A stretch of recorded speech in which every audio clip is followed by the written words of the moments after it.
बेहद अमीर परिवार, घर में किसी चीज की कोई कमी नहीं। स्टेट के सबसे अमीर लोगों में गिनती रखने वाले हरियाणा के पूर्व विधायक रेलू राम पुनिया समेत परिवार के 8 लोगों को मौत के घाट उतारने वाली उनकी ही बेटी ने अपने माँ बाप, भाई बहन समेत 3 छोटे छोटे मासूम बच्चों का भी बेरहमी से कत्ल कर दिया।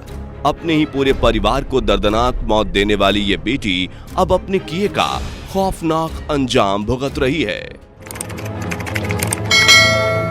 23 मई 2001 रेलू राम पुनिया की बड़ी बेटी सोनिया अपनी छोटी बहन प्रियंका का जन्मदिन मनाने के लिए उसे हॉस्टल से लेकर फार्म हाउस पहुंची थी। फिर वहीं पर अपने पूरे परिवार को छोटी बहन प्रियंका का बर्थडे सेलिब्रेट करने के लिए बुलाया। उस दिन पूरा परिवार जमकर मस्ती करता है, खूब पटाखे फोड़े जाते हैं। इसके बाद सभी खाना खाने बैठते हैं। खाना खाने के कुछ देर बाद सबको नशा सा चढ़ने लगा तो सब अपने अपने कमरे में सोने चले गए।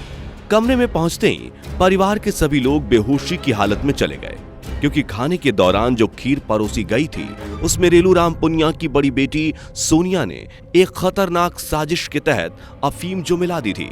इसके बाद उस आलीशान कोठी में शुरू हुआ मौत का एक खूनी खेल।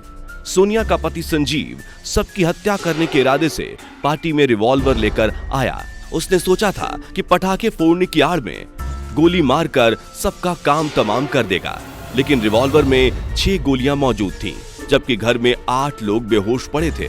तब शातिर सोनिया घर के गैराज से एक भारी भरकम लोहे की रॉड लेकर आई। इसके बाद वह अपने पति के साथ सबसे पहले अपने पिता रेलू राम पुनिया के कमरे में पहुंची।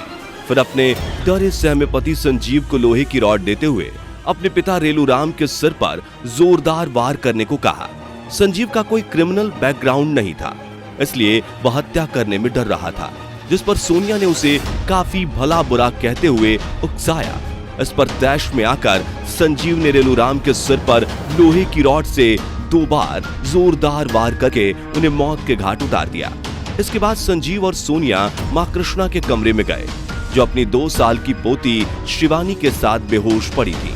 तभी सोनिया को महसूस हुआ कि मां में कुछ हरकत है, वह पूरी तरह से बेहोश नहीं है। इसलिए सोनिया ने तकिए से उनका मुंह दबा दिया और फिर संजीव ने लोहे की रॉड उनके सर पर दे मारी।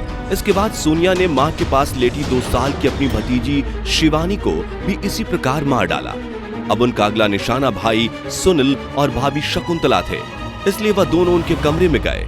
सोनिया का भाई सुनील काफी हेल्दी था, इसलिए उन दोनों ने सुनील को मारने से पहले उसके हाथ और पैर काफी अच्छी तरह से बांध दिए और फिर लोहे की रॉड मारकर उसका भी सर फोड़ दिया।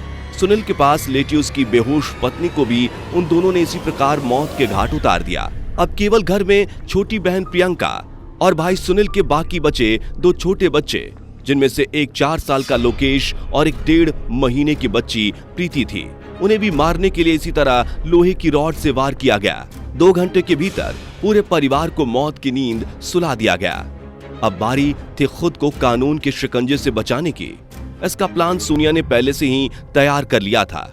तब उसने अपने पति संजीव से कहा कि इस रॉड से वो उसके सर पर वार करे, ताकि पुलिस का शक उन पर ना जाए। तब संजीव उसके सिर पर लोहे की रॉड से वार करता है, जिससे वह भी घायल हो गई। इसके बाद सुबह 4:45 पर सोनिया संजीव को टाटा सुमो में बिठाकर कोठी से बाहर निकल गई। तकरीबन आधे घंटे बाद वह अकेले वापस कोठी लौट आई। इसके बाद वो थोड़ा सा जहर पी के बेहोश हो गई। 24 मई 2001 सुबह 8 बजे लोकेश की स्कूल बस आने पर घर का नौकर कोठी के भीतर लोकेश को लेने गया। उसे लगा देर रात तक पार्टी होने के कारण अभी सब लोग सो रहे हैं, लेकिन पहली मंजिल पर पहुंचते ही उसके होश उड़ गए। घर में चारों तरफ खून ही खून फैला था। घर के 8 लोगों की मौत हो चुकी थी। इसके बाद पुलिस ने अपनी तफ्तीश शुरू की। घर में 8 लोग तो मर गए थे, लेकिन लाशों के बीच पड़ी सोनिया की नब्ज चल रही थी। आनंद फानन में उसे हॉस्पिटल पहुंचाया गया, जहां सोनिया का इलाज चलने लगा। अपनी जांच पड़ताल के दौरान पुलिस ने पाया कि घर में कोई घुसा ही नहीं, तो हत्या कैसे हुई? और सबसे बड़ी बात, 8 लोगों की हत्या हो गई और चीख पुकार तक किसी ने न सुनी। ये कैसे हो सकता है? अपने इन्हीं सवालों के जवाब की तलाश में पुलिस रेलू राम की कोठी पर पड़ताल करने पहुंची। उस पड़ताल के दौरान जब उन्हें एक लेटर मिला जिसमें लिखा था, मुझे इन सब से नफरत है, मैं इन्हें मार डालूंगी। जब हैंड राइटिंग मैच की गई तो पता चला कि चिट्ठी में लिखी हैंड राइटिंग सोनिया की है। इसके बाद संजीव को गिरफ्तार करके कड़ाई से पूछताछ की गई। तब संजीव ने अपना जुर्म कबूल कर लिया। लेकिन जब सोनिया से पूछताछ की गई तो उसने पुलिस को काफी गुमराह किया। लेकिन अंत में पति के कन्फेशन के बाद वो टूट गई और उसने भी अपना जुर्म कबूल कर लिया। अब सबके सामने सवाल यह था कि आखिर सोनिया ने अपने ही परिवार के 8 लोगों को मारा क्यों? इसके जवाब में सोनिया ने जो कहानी सुनाई वो वाकई दिल दहलाने वाली थी। पूर्व विधायक रेलूराम पुनिया के पास तकरीबन 50 करोड़ की प्रॉपर्टी थी। उन्होंने 2 शादियां की थी, जिसमें पहली पत्नी से एक बेटा सुनील और दूसरी पत्नी से 2 बेटियां सोनिया और प्रियंका थीं। सोनिया ताइक्वांडो की प्रैक्टिस के लिए जहां रोजाना जाती थी, वहां उसकी मुलाकात संजीव कुमार से हो गई। संजीव जूडो का अच्छा खिलाड़ी था। दोनों को एक दूसरे से प्यार हो गया। प्यार का जुनून इस कदर हावी था कि सोनिया ने अपने परिवार के खिलाफ जाकर मिडिल क्लास संजीव से शादी कर ली। ऐशो आराम में पली बड़ी सोनिया की हसरतों को बेरोजगार संजीव पूरा नहीं कर पा रहा था। इसलिए सोनिया अपने पापा रेलूराम पुनिया के पास जाकर फार्म हाउस की जमीन बेचकर पैसा देने को कहती है, जिससे उसका पति कोई अच्छा बिजनेस शुरू कर सके। लेकिन उसके सौतेले भाई सुनील ने पापा को जमीन बेचने से रोकते हुए कहा कि वो जमीन नहीं बेचे, चाहे तो पैसे से मदद कर दें। रेलूराम पुनिया ने संजीव की बात मान ली। बस फिर क्या था, सोनिया आग बबूला हो उठी।